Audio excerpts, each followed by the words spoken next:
Pas de cadeau cette année. L'argent est trop rare, m'a envoyé ma mère par SMS. Le matin de Noël, mon frère a lancé un direct, un live, en portant la montre que je lui avais achetée, pendant que toute ma famille riait derrière lui. Puis mon téléphone a commencé à sonner. J'étais encore en pyjama lorsque mon frère Mason a lancé une diffusion en direct le matin de Noël en portant la montre que je lui avais achetée. Il a levé son poignet vers la caméra comme s'il exhibait un trophée. « Regardez ça », a-t-il dit en souriant devant l'arbre de Noël de mes grands-parents. Maman a assuré. Elle sait que je ne porte que des choses authentiques. Derrière lui, ma mère a ri. Mes cousins aussi. Mon oncle aussi. Et je suis resté là, dans ma chambre, tenant mon téléphone à deux mains, fixant la montre en argent que j'avais payée avec 3 semaines de pourboire du restaurant et 2 doubles services. 3 semaines plus tôt, maman m'avait envoyé un message en majuscule. Pas de cadeau cette année. L'argent est trop juste. Je l'avais cru. J'étais resté à la maison car elle m'avait dit qu'apporter quoi que ce soit mettrait tout le monde mal à l'aise. Puis Mason s'est penché plus près de la caméra, la montre brillant sous les lumières de Noël, et a dit « Le meilleur Noël de tous les temps ». Les commentaires ont commencé à affluer. Où est Bella? Bella n'est pas venue? Mason a eu un sourire en coin et a dit « Elle ne voulait probablement pas venir les mains vides ». Mon visage est devenu brûlant avant même que je réalise que je pleurais. J'avais 19 ans. Mais à ce moment-là, je me suis senti de nouveau comme une petite enfant, debout devant une porte verrouillée pendant que tout le monde à l'intérieur riait d'une blague que je ne comprenais pas. J'ai quitté la diffusion en direct et j'ai ouvert l'ancien message de ma mère comme si je l'avais peut-être mal lu. Pas de cadeau cette année. L'argent est trop juste. En dessous se trouvait ma réponse. D'accord, je comprends. J'ai regardé à travers ma chambre le tiroir du bas de ma commode où j'avais fourré le reçu après avoir emballé le cadeau de Mason. Je lui avais même écrit un mot pour lui dire que j'étais fier de lui pour son admission à l'école professionnelle et que j'espérais que la montre le ferait se sentir professionnel à ses débuts. Maman m'avait dit de laisser le cadeau dans sa chambre. Je vais le garder, avait-elle dit. Nous trouverons le bon moment. Apparemment, le bon moment était le matin de Noël lors d'une diffusion en direct avec son nom attaché dessus. J'ai cliqué pour retourner sur le direct juste au moment où maman se penchait dans le cadre à côté de Mason. Certaines personnes comprennent la loyauté familiale, a-t-elle dit. Tout le monde a ri de nouveau. Puis mon téléphone a commencé à sonner. Tante Rachel. J'ai répondu, mais avant que je puisse dire un mot, elle a dit, « Bella, pourquoi ton frère porte-t-il la montre que tu m'as montrée le mois dernier ?» Avant de continuer, veuillez prendre un moment pour aimer et vous abonner, mais seulement si vous appréciez sincèrement l'histoire. Laissez également un commentaire avec votre position et l'heure locale. J'aime toujours savoir d'où vous écoutez. J'ai pressé le téléphone plus fort contre mon oreille et j'ai essayé de rendre ma voix normale. Je ne sais pas, ai-je dit. Tante Rachel n'a pas répondu tout de suite. En arrière-plan, je pouvais entendre le bruit étouffé du matin de Noël d'où qu'elle soit. Des assiettes qui cliquetaient, quelqu'un qui riait, un chien qui aboyait une fois. Puis elle a dit plus doucement. Bella. Ce seul mot a brisé tout ce que j'essayais de maintenir ensemble. Je l'ai acheté, ai chuchoté. J'ai acheté cette montre à Mason. Maman m'a dit que personne ne faisait de cadeaux cette année, alors je suis resté à la maison. Elle a dit, si j'apportais quoi que ce soit, cela ferait culpabiliser tout le monde. Tante Rachel est devenue silencieuse à nouveau, mais ce silence semblait différent, plus tranchant. Envoie-moi le message, a-t-elle dit. J'ai essuyé mon visage avec ma manche. Quoi? Envoie-moi le message que ta mère t'a envoyé, et envoie-moi le reçu de la montre. Mon pouce a plané au-dessus de l'écran. Je savais ce qui se passerait si je l'envoyais. Maman dirait que je faisais un drame. Elle dirait que j'avais mal compris. Elle dirait à tout le monde que je gâchais Noël parce que je ne supportais pas de ne pas être le centre de l'attention. C'était toujours comme ça que ça se passait. Quand j'avais 14 ans et que j'ai pleuré parce que Mason a eu un téléphone pour son anniversaire alors que j'ai eu un pull de 2 tailles trop grand, maman a dit, tu comptes les cadeaux comme une enfant gâtée. Quand j'avais 17 ans et que j'ai demandé pourquoi Mason n'avait pas à aider avec les courses après avoir obtenu son travail du week-end, elle a dit, ton frère ne rend pas tout transactionnel comme tu le fais. Et après avoir eu 19 ans, chaque chèque de paie venait avec la même phrase. Tu vis ici, Bella. Les adultes contribuent. Alors, j'ai contribué 20 € ici, 50 € là. Parfois 100 € quand maman disait que la facture d'électricité était en retard ou que l'assurance automobile allait être rejetée. Je n'ai jamais posé trop de questions car à la seconde où je le faisais, sa voix changeait, comme elle a changé lorsqu'elle m'a appelé 2 minutes après que j'ai envoyé les captures d'écran à tante Rachel. Mon écran a clignoté. Maman. Tante Rachel était toujours en ligne. Elle appelle, ai-je dit. Réponds, a dit Rachel, mais ne la laisse pas t'effrayer. J'ai changé d'appel avec mon cœur battant si fort que je pouvais l'entendre dans mes oreilles. À la seconde où j'ai répondu, maman a dit, que penses-tu faire exactement? Sa voix était basse, sans crier, pire que de crier, contrôlée, tendue, comme si elle se tenait très immobile dans une pièce pleine de gens et souriait pendant qu'elle parlait. Je n'ai rien fait, ai-je dit. Ne me mens pas le matin de Noël, Bella. Je me suis assise sur le bord de mon lit. Pourquoi Mason porte-t-il mon cadeau? Une pause. Puis maman a soupiré comme si je l'avais épuisé. Ton cadeau, a-t-elle dit.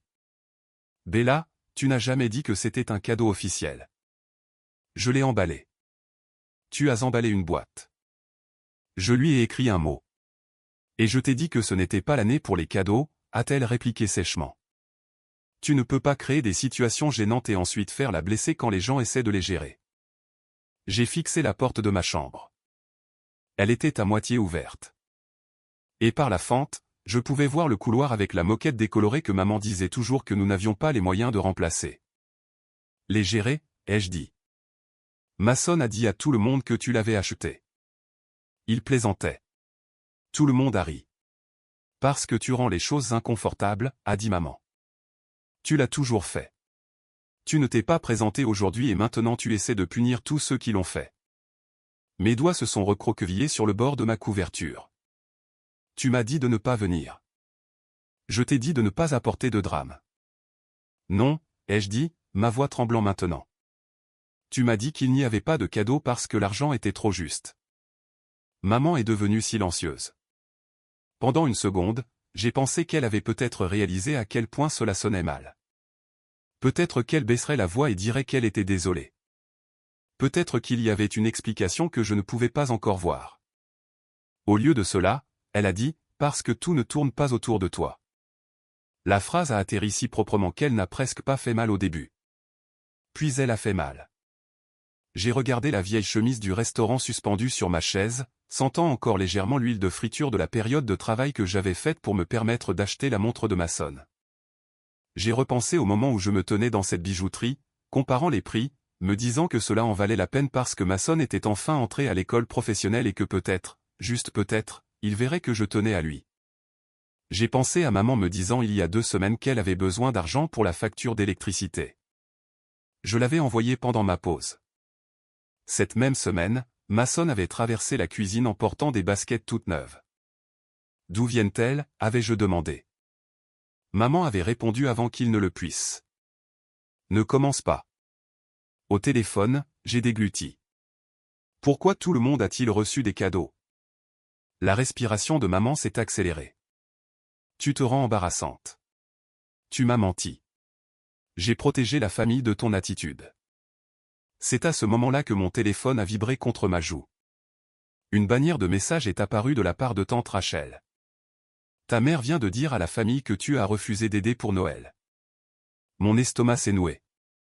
Un autre message est arrivé avant même que je ne puisse ouvrir le premier. Elle a aussi dit, tu as exigé le mérite d'un cadeau que tu n'as pas acheté. Maman parlait encore, mais ses mots se sont estompés en un bruit plat. J'ai éloigné le téléphone de mon oreille et j'ai ouvert mon application bancaire avec des mains tremblantes. Les virements étaient tous là, alignés comme de petites preuves que je n'avais jamais voulu inspecter de trop près. Argent pour la maison, courses, aide pour les factures. Urgence maman. Pour la première fois, il ne ressemblait pas à de l'aide de ma part. Il ressemblait à une laisse. La voix de maman est redevenue nette. Bella, tu m'écoutes? J'ai regardé de nouveau les messages de tante Rachel. Puis j'ai regardé le reçu dans mon tiroir. Et pour la première fois de la matinée, je ne me suis pas excusé. J'ai dit, qu'est-ce que tu leur as dit que j'ai fait? Mon téléphone a commencé à vibrer tellement qu'il a glissé de ma main et a atterri face vers le bas sur la couverture. Pendant une seconde, je l'ai juste regardé. Puis je l'ai ramassé et j'ai vu la discussion de groupe de la famille. 23 nouveaux messages. Ma cousine Lassie avait écrit « Bella, pourquoi fais-tu cela aujourd'hui ?» L'oncle Marc a suivi avec « Noël n'est pas le moment pour chercher l'attention ». Puis Mason a posté un emoji qui rit. « Elle fait toujours ça », a-t-il écrit. Je suis resté complètement immobile, lisant ma propre famille décider de ce qui s'était passé sans me le demander une seule fois. Maman était arrivée la première. Bien sûr qu'elle l'avait fait. Elle avait pris la partie où j'étais humilié, supprimé chaque fait qui la faisait mal paraître, et remis à tout le monde une version où j'étais le problème. Mon pouce a plané au-dessus du clavier, mais avant que je puisse taper, le nom de tante Rachel est apparu dans la discussion. Rachel, Denise, explique cela. Puis elle a envoyé la capture d'écran. Le message de ma mère a rempli l'écran. Pas de cadeau cette année. L'argent est trop juste. La discussion s'est arrêtée.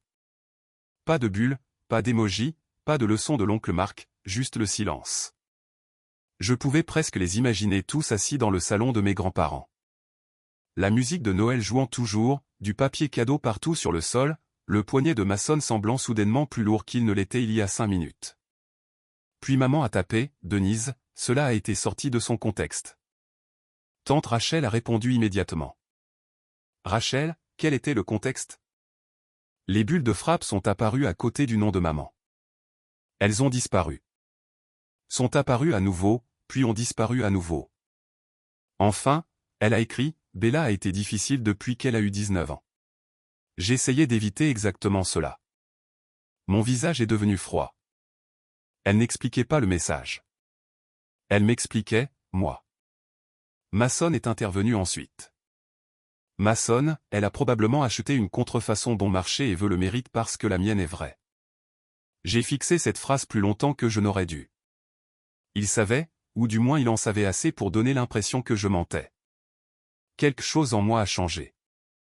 J'ai ouvert mes photos et j'ai trouvé l'image que j'avais prise dans le parking de la bijouterie, la boîte de la montre sur mes genoux, le reçu à côté. Je l'avais prise parce que j'étais fier, parce que je n'avais jamais rien acheté d'aussi beau pour personne auparavant. Puis j'ai ouvert le tiroir, sorti le reçu en papier, et pris une autre photo où le numéro de série était clair. Mes mains tremblaient encore, mais pas assez pour m'arrêter. J'ai posté les deux. Puis j'ai envoyé la photo du cadeau emballé sur mon lit, du papier argenté avec un ruban bleu, le nom de Mason écrit de ma propre écriture sur l'étiquette. Moi, reçu du magasin. Numéro de série. Emballé avant de le donner à maman. La discussion de groupe s'est animée à nouveau, mais cette fois c'était différent. Lassie, attendez. Oncle Marc, Mason, montre la boîte. Grand-mère, Denise, est-ce que Bella l'a acheté? Mason n'a pas répondu. Maman n'a pas répondu non plus. Puis mon cousin Jordan a écrit, j'ai encore le direct. Patientez. Ma poitrine s'est serrée. 1 minute plus tard, une vidéo est apparue dans la discussion. C'était un enregistrement d'écran du direct de Mason. Je n'ai pas appuyé sur lecture tout de suite. Je savais déjà ce qu'elle montrerait. Son sourire, la montre, tout le monde qui riait. Mais ensuite Lassie a écrit, regardez le papier cadeau derrière lui. J'ai tapé sur la vidéo. Mason était assis près de l'arbre, déchirant le papier argenté de la boîte. L'angle de la caméra était désordonné parce qu'il avait appuyé son téléphone contre quelque chose, mais le cadeau était juste là dans ses mains. Mon cadeau, mon ruban, mon écriture. Seule l'étiquette avait été déchirée presque en deux, donc seule la courbe inférieure du B de Bella était visible.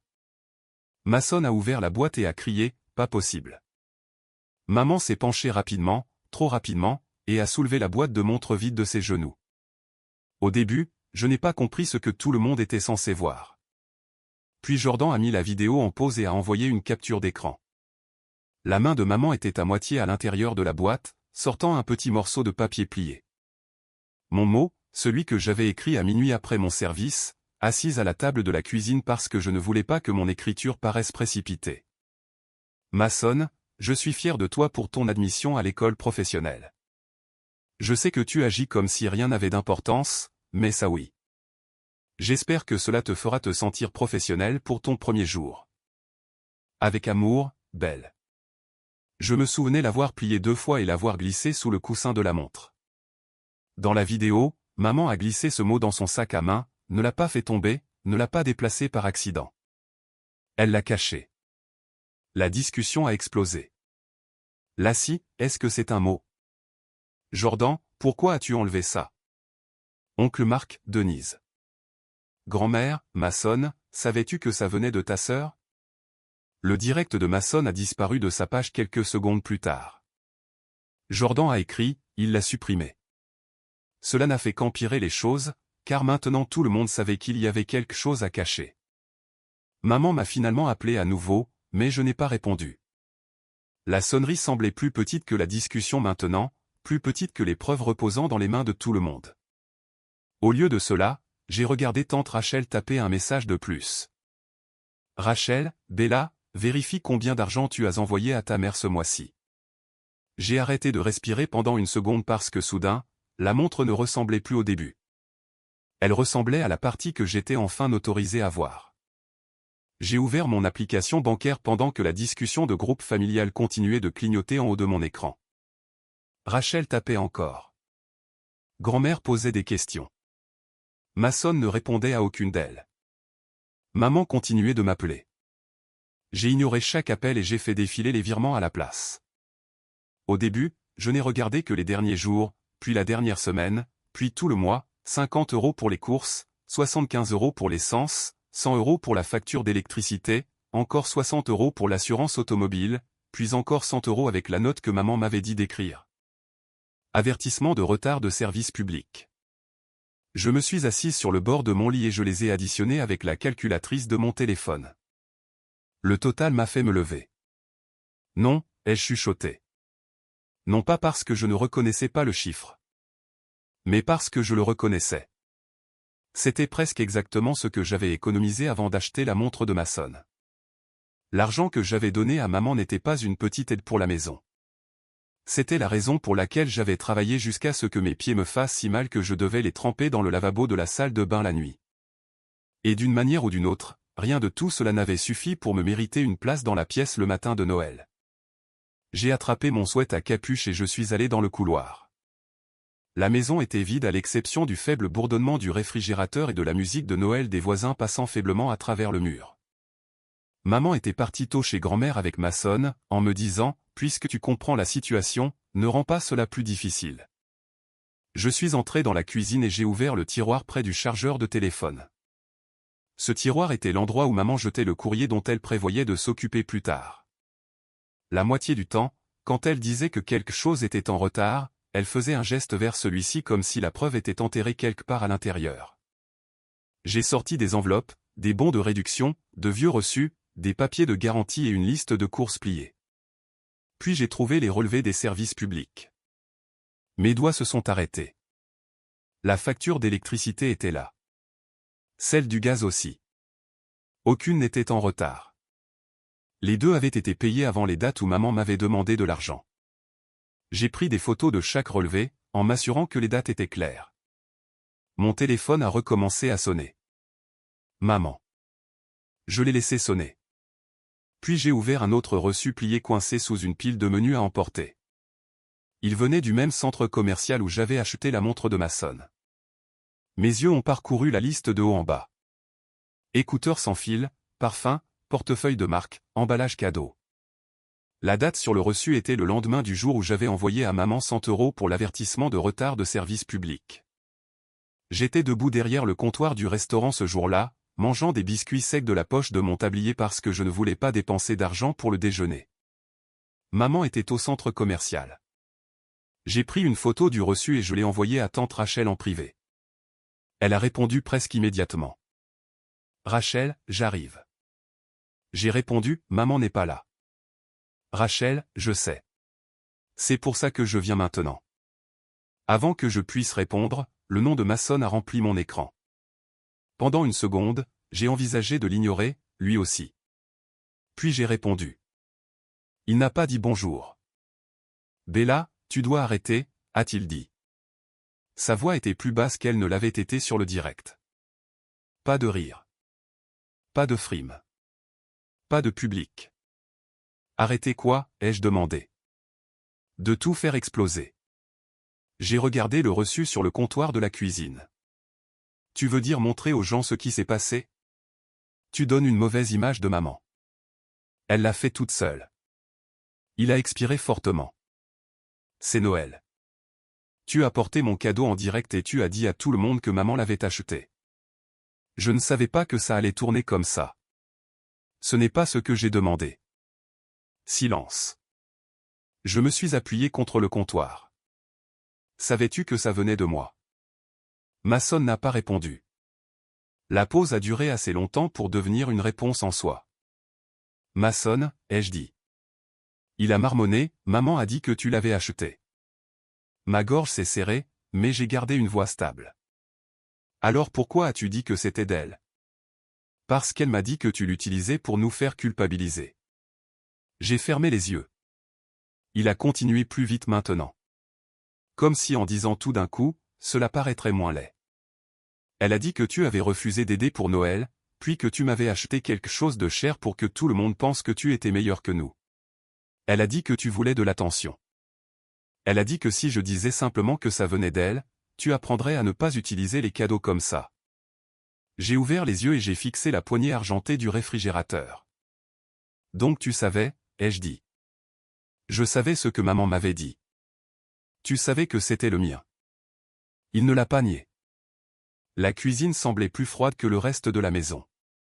Je l'ai imaginé lisant l'étiquette ou peut-être regardant maman la déchirer. Je l'ai imaginé la laissant retirer le mot parce qu'il était plus facile de croire que j'avais fait quelque chose de mal que de demander pourquoi maman avait besoin de cacher mon nom. La montre ne vaut pas la peine de gâcher Noël, a-t-il dit. J'ai ri une fois, mais rien dans mon rire ne semblait joyeux. Non, Mason, ai-je dit, la montre est juste la façon dont je l'ai découvert. Il s'est tu à nouveau.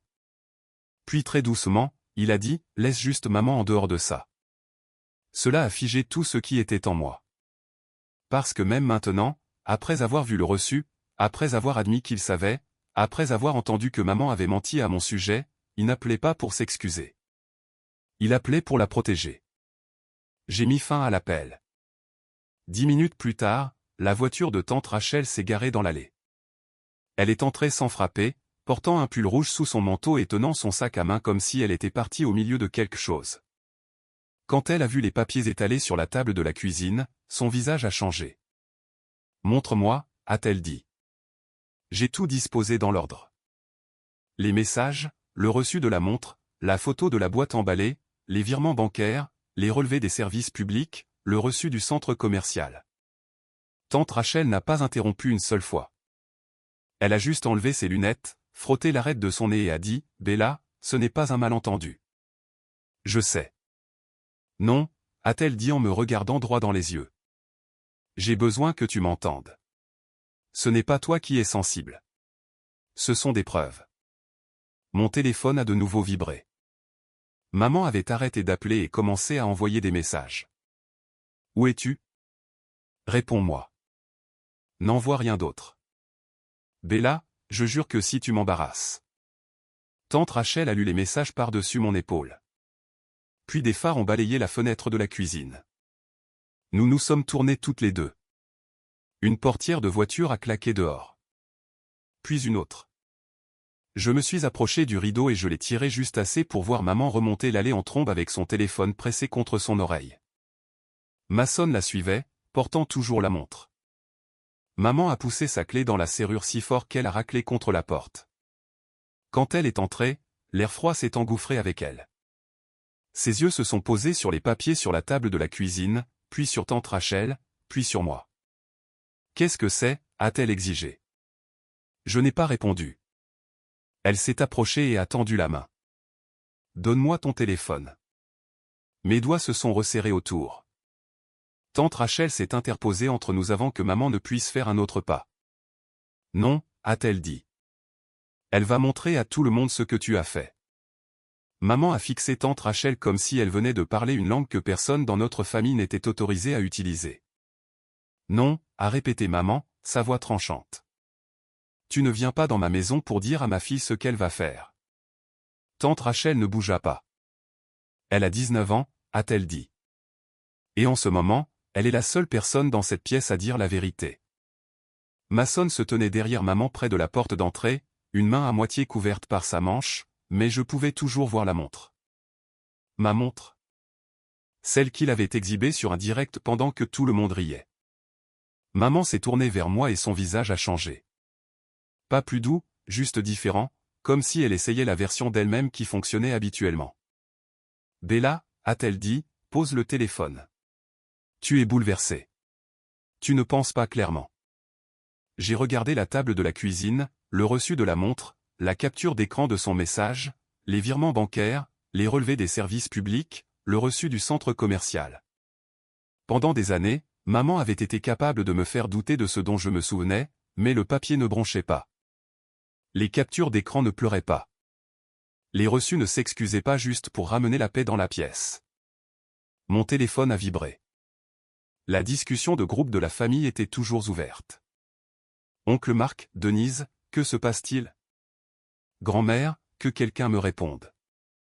Lassie, Bella, est-ce que ça va? Maman a vu les messages par-dessus mon épaule et s'est précipitée vers le téléphone. Tante Rachel a attrapé son poignet. Ne fais pas ça, a dit Rachel.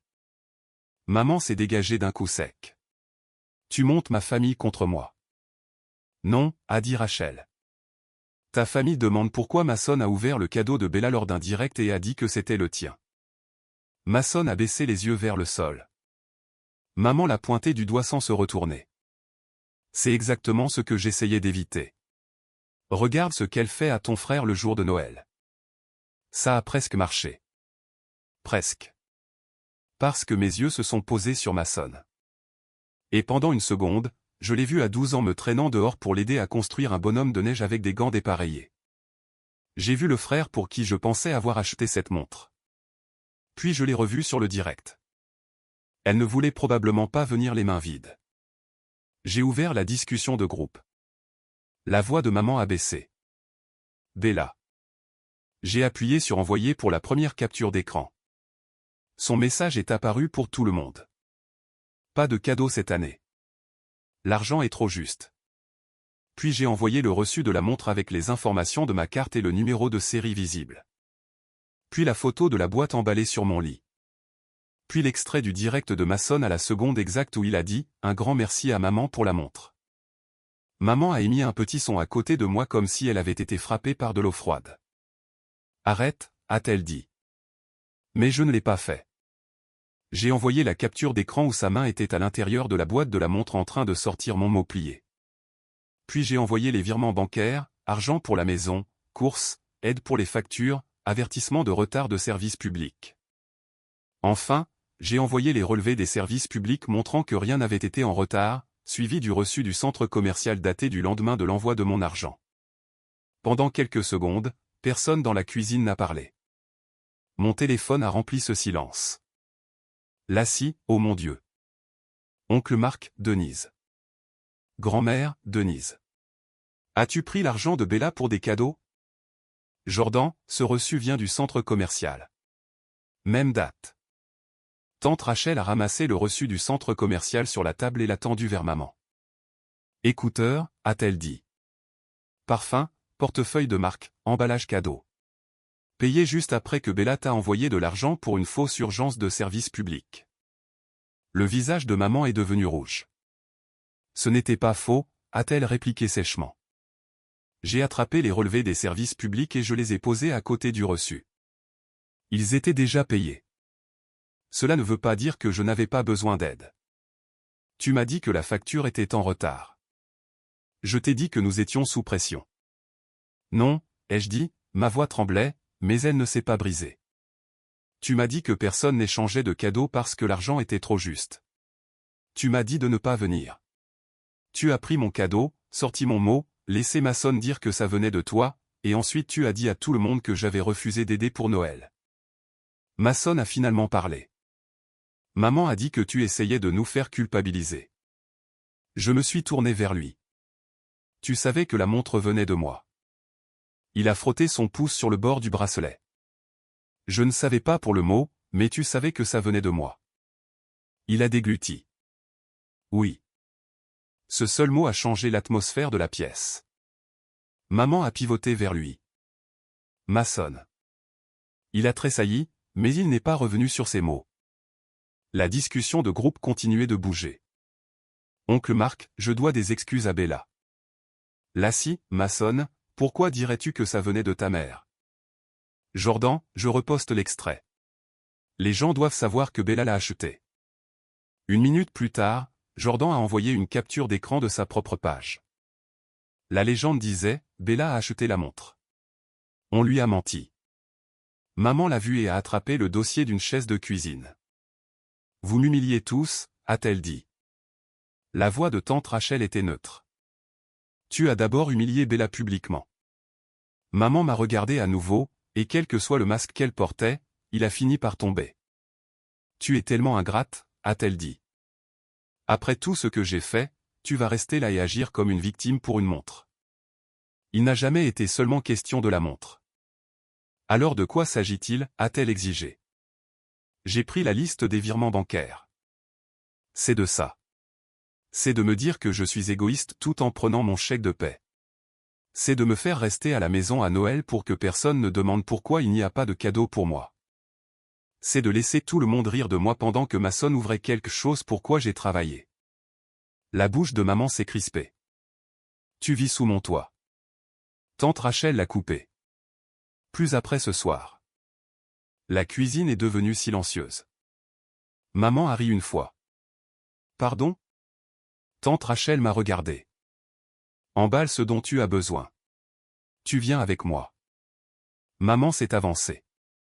Absolument pas. Je m'attendais à ce que la peur monte dans ma poitrine. Ce ne fut pas le cas. Ou peut-être que si, mais elle n'avait plus nulle part où aller. J'ai regardé ma mère et j'ai dit, tu as dit que si je t'embarrassais, je pouvais partir. Ses yeux se sont plissés. Je pars. Pour la première fois de toute la matinée, maman n'a pas eu de réponse immédiate. Mason a lentement détaché la montre. Il me l'a tendue sans croiser mon regard. Tiens, a-t-il dit. Je l'ai regardé dans sa main. Le bracelet en argent a accroché la lumière de la cuisine. Elle était toujours belle, toujours chère, toujours exactement ce que j'avais choisi pour lui parce que je voulais qu'il se sente remarqué. Mais maintenant, tout ce que je pouvais voir, c'était lui souriant à la caméra pendant que j'étais transformé en blague. Je ne l'ai pas prise. C'était pour le frère que je croyais avoir, ai-je dit. Pas celui qui m'a laissé être effacé. Sa main est retombée. Maman s'est moquée, dramatique. Tante Rachel s'est approchée de la table et a commencé à rassembler les papiers. Denise, tu vas rembourser ce que Bella t'a envoyé pour de fausses factures. La tête de maman s'est tournée brusquement vers elle. Je ne lui dois rien. Tu pourras dire ça à un juge des petites créances, a dit Rachel, parce qu'elle a des reçus, des messages et des témoins. Le visage de maman a encore changé. Cette fois, ce n'était pas de la colère, c'était du calcul, et cela m'a tout dit. Elle n'était pas choquée parce qu'elle n'avait rien fait de mal. Elle était choquée parce que quelqu'un avait enfin énoncé les conséquences à voix haute. Cette nuit-là, j'ai fait 2 sacs. Pas tout, juste les choses dont j'avais besoin. Des vêtements, mes chaussures de travail, mon chargeur, mon acte de naissance du dossier dans le placard de maman, et l'enveloppe où je gardais mes pourboires. Maman est restée dans le couloir tout le temps, me parlant sans s'adresser vraiment à moi. Tu reviendras. Tu ne sais pas à quel point la vie est chère. Rachel ne te gardera pas éternellement. Tu jettes ta famille pour un drame de Noël. J'ai fermé mon sac et je l'ai regardé. Non, ai-je dit, tu m'as jeté et tu as gardé mon argent. Elle a frappé le mur avec sa paume, mais elle ne m'a pas touché. Pas avec tante Rachel debout à la porte de la chambre, enregistrant silencieusement avec son téléphone baissé à ses côtés. Mason est resté dans le salon. Quand je suis passé devant lui, la montre était sur la table basse. Il a dit, Bella. Je me suis arrêté, mais je ne me suis pas retourné. Je vais la vendre, a-t-il dit. Je te donnerai l'argent. J'ai hoché la tête une fois, pas par pardon, juste par reconnaissance. La semaine suivante, tante Rachel m'a aidé à faire des choses que j'aurais dû faire des mois plus tôt. Nous avons changé mon dépôt direct vers un nouveau compte auquel maman n'avait pas accès. Nous avons annulé les virements automatiques. Rachel m'a aidé à lister chaque paiement que maman avait demandé et à séparer ceux liés à de fausses factures. Quand maman a réalisé que l'argent s'était arrêté, elle a envoyé des messages qui sont passés de colériques à blessés, à menaçants, pour devenir soudainement polis. Rachel a répondu à l'un d'eux pour moi. Bella a des dossiers. Rembourse ce que tu dois ou nous portons plainte. Maman a remboursé une partie en 2 virements. Non pas parce qu'elle était désolée, mais parce que tout le monde savait. C'était la partie qu'elle ne supportait pas. La discussion de groupe de la famille a changé après ce Noël. L'oncle Marc s'est excusé directement auprès de moi, non pas avec un vague désolé que les choses se soient envenimées, mais avec les mots exacts. J'aurais dû demander avant de t'accuser. Grand-mère m'a appelé en pleurant et a dit qu'elle ne savait pas que maman m'avait dit de ne pas venir. Lassie m'a envoyé l'extrait du direct avant que Masson n'en supprime toute trace de sa page. Les proches ont cessé d'envoyer de l'argent à maman lorsqu'elle prétendait avoir des urgences. Plus personne ne faisait confiance aux avertissements vagues. Si elle disait qu'une facture était due, quelqu'un demandait le relevé. Les photos de Noël ont été retirées des publications des gens. Celle où Masson tenait la montre a disparu en premier. La chambre d'amis de tante Rachel est devenue la mienne. Elle n'était pas parfaite. La commode avait un tiroir qui coinçait. Le cadre de lit grinçait si je bougeais trop vite. Les rideaux étaient fins et la lumière du matin inondait la fenêtre avant que je n'y sois prête. Mais personne ne frappait à ma porte pour demander de l'argent pour des factures qui n'étaient pas pour des factures. Personne ne me traitait d'égoïste pour avoir vérifié mon propre compte bancaire. Personne ne me disait que j'avais mal compris quelque chose dont j'avais la preuve. Quelques semaines plus tard, Masson a vendu la montre et m'a envoyé l'argent. La note du virement disait « Je suis désolé ». Je l'ai regardé pendant un long moment. Puis j'ai transféré l'argent sur mon compte épargne et je n'ai pas répondu. Peut-être qu'un jour j'aurai plus de choses à lui dire. Peut-être pas, mais je n'allais pas précipiter la guérison juste parce qu'il se sentait enfin coupable après que tout le monde ait vu ce qui s'était passé. Maman a continué d'essayer par l'intermédiaire de différentes personnes au début. Elle a dit à grand-mère que j'avais été manipulée par Rachel. Elle a dit à l'oncle Marc que j'avais toujours été difficile. Elle a dit à Lassie qu'elle avait le cœur brisé en tant que mère. Mais les captures d'écran sont restées dans la discussion. À chaque fois que son histoire changeait, les preuves restaient exactement les mêmes. Des mois plus tard, quand Noël est revenu, tante Rachel a installé un petit arbre dans le coin du salon. Il n'y avait pas beaucoup de cadeaux en dessous, une écharpe de Rachel, un livre de Lassie, une carte cadeau pour un restaurant de l'oncle Marc avec une note manuscrite maladroite à l'intérieur. Chaque étiquette avait un nom dessus. Chaque nom était honnête. Le matin de Noël, je me suis assise sur le canapé de Rachel avec une tasse, me réchauffant les mains, regardant la neige s'accumuler sur le rebord de la fenêtre. Ma nouvelle carte bancaire était rangée en sécurité dans mon portefeuille. Mes chaussures de travail étaient près de la porte. Ma chambre à l'étage avait encore trop de lumière du soleil, mais elle était à moi. Mon téléphone a vibré. Masson, joyeux Noël, Bella. J'ai fixé le message. Puis j'ai posé le téléphone face vers le bas à côté de moi. Tante Rachel a jeté un coup d'œil depuis la cuisine. Ça va? J'ai regardé le petit arbre, la pièce calme, les cadeaux qui ne venaient pas avec des mensonges attachés. Oui, ai-je dit, ça va. Pour la première fois, Noël ne ressemblait pas à un test que je devais passer pour être aimé. C'était comme la preuve que partir n'était pas perdre ma famille. C'était enfin me choisir moi-même.